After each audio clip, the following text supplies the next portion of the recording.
2010, the deep state had the Rockefeller Foundation script a plan to introduce martial law and a permanent method for total control of the citizenry.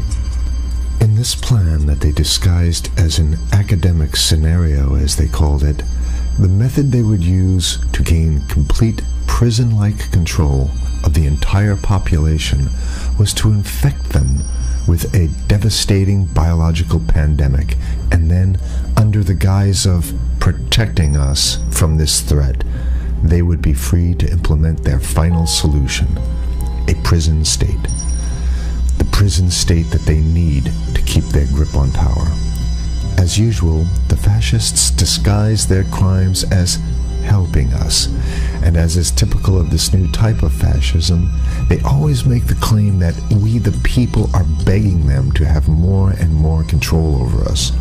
As you watch this video, remember that the deep state concocted this scheme in 2010 as a quote-unquote simulation of what is to come. The following is proof that the deep state is behind these viral pandemics. Absolutely positively, pandemics are now the tool of choice for the fascists, known as the deep state, and the private contractors that they contract these pandemics out to. For the deep state, to make an international pandemic isn't even a high-tech operation, it's a no-tech operation. It's easy. A simple vial of Ebola, SARS, MERS, Spanish flu, or coronavirus, or whatever they come up with in their secret bioweapons lab, is all they need to bring the world into their total control. The only thing you have to remember is if they can do it, they will do it, which means they already have done it. The ruling establishment has a lot of, they will stop at nothing to complete their toolkit of control, right? So one of the things that has been missing from the toolkit of total control has been quarantines and curfews, right? Mm-hmm. So now, welcome to the new world in America, where to get on a bus, to go through a subway station, if you think that the procedures at the TSA are onerous, right? Guess this is coming to a bus depot near you. It's a more invasive way, and the ruling class needs this because, let me say, if the ruling class ever saw wide-scale civil unrest, you'd see an Ebola outbreak in America right away. Okay, so this is, what you see is that Ebola is another tool in the toolbox of the ruling class to control. Yeah, to keep down absolutely, repression. positively, 100%. This is a tool. Right. Ebola doesn't just magically start spreading. And then we have this doctors that come back here. The white people, of course, live. The two whites who got it or survived. All the black people that get it die. Right? It's very possible that these one of these NGOs over there is going around with a veil of Ebola or spreading it from a small plane onto villages. The point is to get hundreds of thousands of people infected with it and create the next phase of control. Now, one of the things I'd like to show to back up my my claims here. Here's a document from the Rockefeller Foundation. Rockefeller Foundation, right there. You can zoom in on that, where my finger is. It's called Scenarios for the Future International Development, the Rockefeller Foundation. All right. Okay. Let's take a look at what they're saying here. This is something like a 50, 60-page document. I'd like you to go to page 18, if you can look at this up on the internet, but I'll read it off to you. It's called lockstep, lockstep. And this is a phrase that I used right after 2001 when I saw the entire system of the United States, including the population, were in lockstep. So the Congress went along, and yes, it was Osama bin Laden, and the people waved their flag and said, I hate, hate, hate, hate, and everything was in lockstep. Well, in 2010, they published this, Rockefeller Foundation, and here's what they're saying. They're saying that they call it a scenario. These are scenario narratives, and they speak about it in the past tense. So they put out this scenario, lockstep. A world of tighter, top-down government control and more authoritarian leadership with limited innovation and growing citizen pushback. Okay, I'll read a little bit of it. In 2012, the pandemic that the world had been anticipating for years, nobody was anticipating a pandemic, finally hit.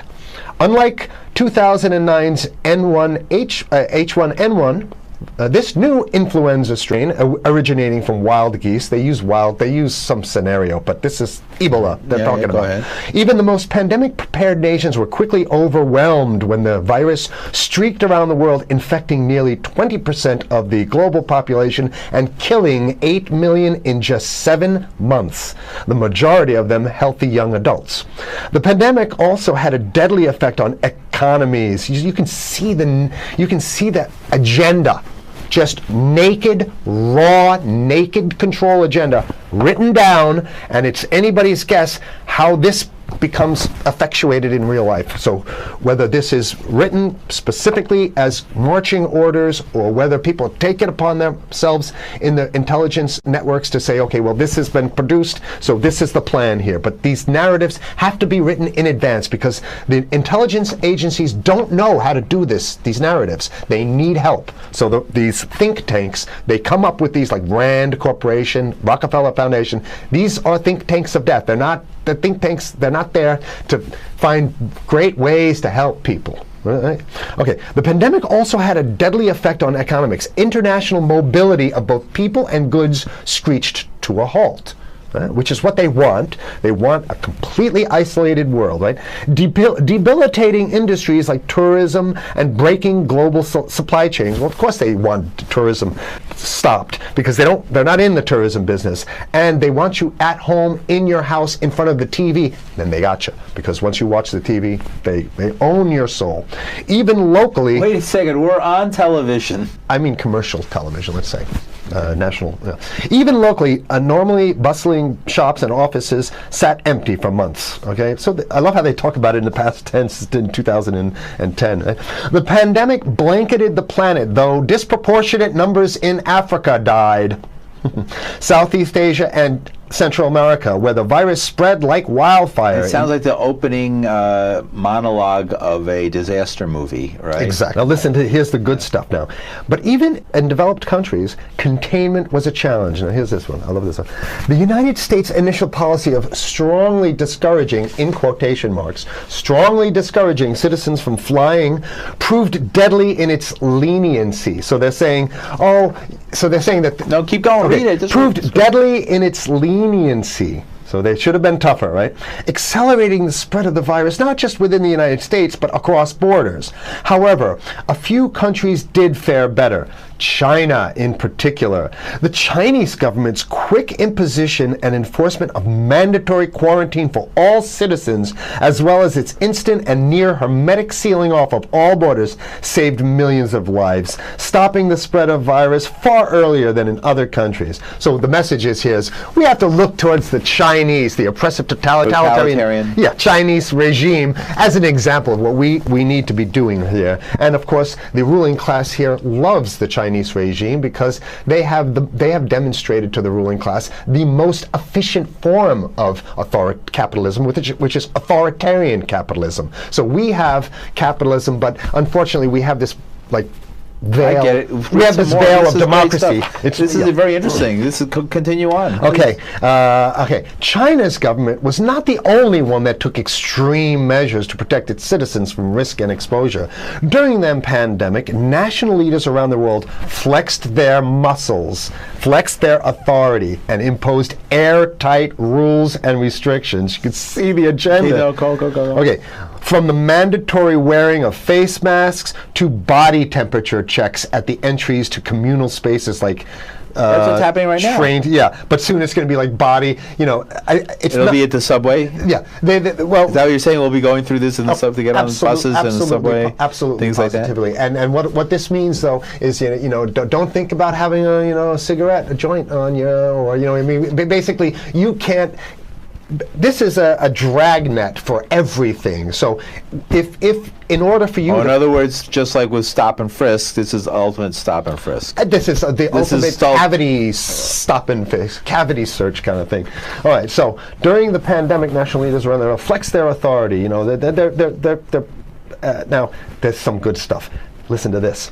And even supermarkets, they want body checks at supermarkets, okay? So basically what they're saying is they're building a system where every move you make, you got to go through them. You can't get food. What happens if you go to the farmer's market? Right. Here's the good stuff now. I mean, it just keeps getting better.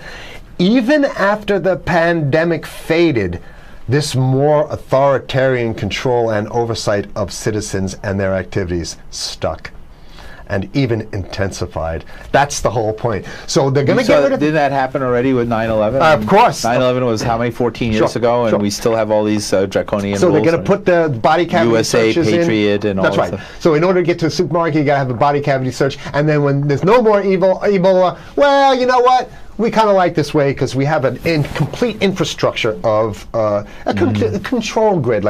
In order to protect themselves from the spread of increasingly global problems, from pandemics and national terrorism to environmental crisis and rising poverty, leaders around the world took a firmer grip on power. Well, what the hell would rising poverty have anything to do with imposing strict citizen controls with face masks? So they're very sloppy stuff here. At first, the notion of a more controlled world gained wide acceptance and approval. I'm sorry. Nobody likes this stuff. They're just saying it. No, I have to provide analysis. Only because we only have 5 minutes left, so that's. Oh my God. Okay. Citizens willingly gave up some of their sovereignty and their privacy to more paternalistic states in exchange for greater safety and stability. I mean, that's just a complete naked contradiction to the famous saying that if you think you're going to give up a little bit of security, I mean, if you're going to give up your freedom for security, you're going to get neither. That's the long-standing thing. And here what they're doing is they're not even ashamed or embarrassed to absolutely say the exact opposite. They're saying, yes, we all want to give up our privacy and sovereignty for more stability and security and stability. So you don't get that. When you give it up like that, you get the shaft. Can you show us the cover again of what you were just reading? One more time, and then I have two more documents. Right, this is what we were reading here, and just zoom in a little bit so folks can see it. He'll zoom in, don't worry, you can relax. And scenarios for the future of technology and international development. Okay, now I have two more documents. Keep it zoomed. We have the National Security Memorandum of December 10th, 1974. This is Henry Kissinger's brainchild. The National Security Memorandum number 200. You can look that up on your internet. I'll summarize it. He says that there's too many people, we got to get rid of the population. So to answer your question. From earlier. Yeah, he says, he used the word depopulation, which is different. Depopulation means killing people that already exist, and it's to get the minerals, because we need the minerals. And here's another one.